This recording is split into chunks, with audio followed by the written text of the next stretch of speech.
Hi. So this morning I'm going to talk about a comparison of fairly similar but definitely different functions in R for comparing strings to either other strings or to patterns that represent parts of the string, so what we call partial string matching. These two functions on the left you've seen now. Equals equals is a whole string matching tool. It takes the values to the left, matches the values to the right, returns true or false. Are they equal? So here, 1 through 5 compared to 5 through 1, it should return false, false, true from where those 3's overlap, false, false. Fairly straightforward. Match does a similar type of matching, like it's if they are exactly the same. However, it's made for unequal situations, things where like you have a table of values that you're wanting to look up the positions in, and the X is what you're looking up the positions of. So for instance, match is going to look for the string world first within this table. Well, world exists at position 2 within this object called charvec, which I've made here. And so its output is that position. So note, completely different output, even if the actual type of matching is similar, and I'm using the word match.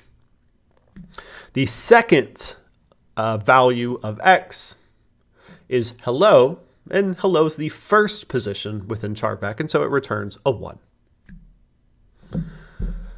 grepl, grep, and gsub are all examples of partial string matching. So instead of having just compared one to the other, they have a pattern argument.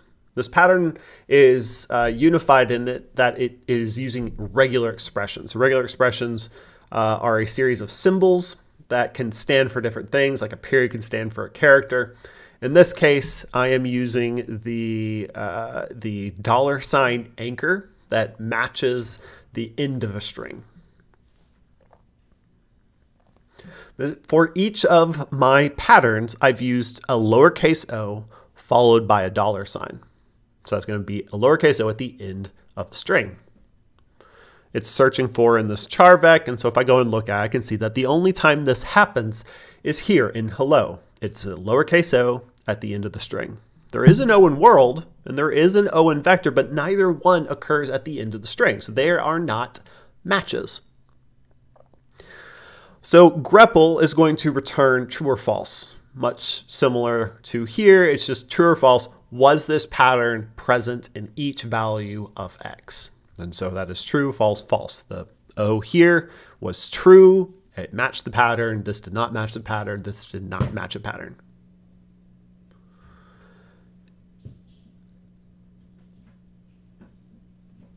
The grep function is going to do something very similar, except it will return the positions of values in X that match the pattern instead of the true or false if it returned and matched the pattern. So here the pattern is the same. Because this was true before, it's still true now. And so this will be the first position that gets returned. This does not have a match. It does not return anything. This does not have a match. It does not return anything. So in other words, it's just 1. In fact, you may notice it's exactly the same as if I just took this whole function and wrapped it in a which function. So if I put which around the grepl, it would be the equivalent to a grep. Why would you use one or the other? Well, grepl, I use it a lot, actually. I use grepl because I can then use it for logical-based operations, like comparing logic to other logic.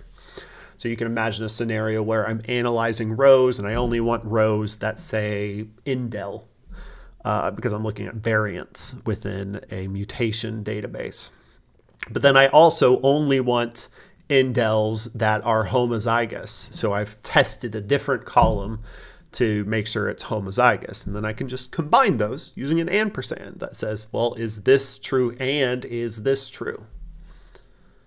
grep, on the other hand, I use a lot whenever I'm more concerned about the positions, like extracting. I'm often much more interested in just the positions during extractions, or sometimes I've even used grep to then do math on those positions to allow me to get like values just before and just after a position, because those might be more usable. Just depends on strategy. GSUB is very different. GSUB does use the same pattern concept, but then the output is a replaced version of that. In fact, you can see G substituted is where that's coming from, regular expression, substitution. And so here we're going to take this pattern, we're going to find places that match an X, and then we are going to replace them with whatever our replacement is. You're in fact going to see me use this a lot because GSUB is a great tool for just visualizing what the actual match was, because it changes something about it as opposed to just saying, yeah, there was a match. So for here, the example is the same pattern, but I'm replacing here with ooh. And when I replace it with ooh, the only match was the end of hello, and so it becomes hello. World, not having a match, doesn't get changed. Vector, not having a match, does not get changed, and so the rest of it all looks the same. So note, it is the only one where the output actually looks like the input. It's just a modified version of the input. The rest of these are more about like obtaining a logical vector or a vector of positions that could then be utilized to do further extractions or other analyses. So those are the basics. I'll make a second video that goes through each of the different regular expression symbols that we're covering in this class. There is actually quite a bit more than I'll really have time to get through. This is a really popular tool across programming. So hopefully that helps, and I'll see you in the next video.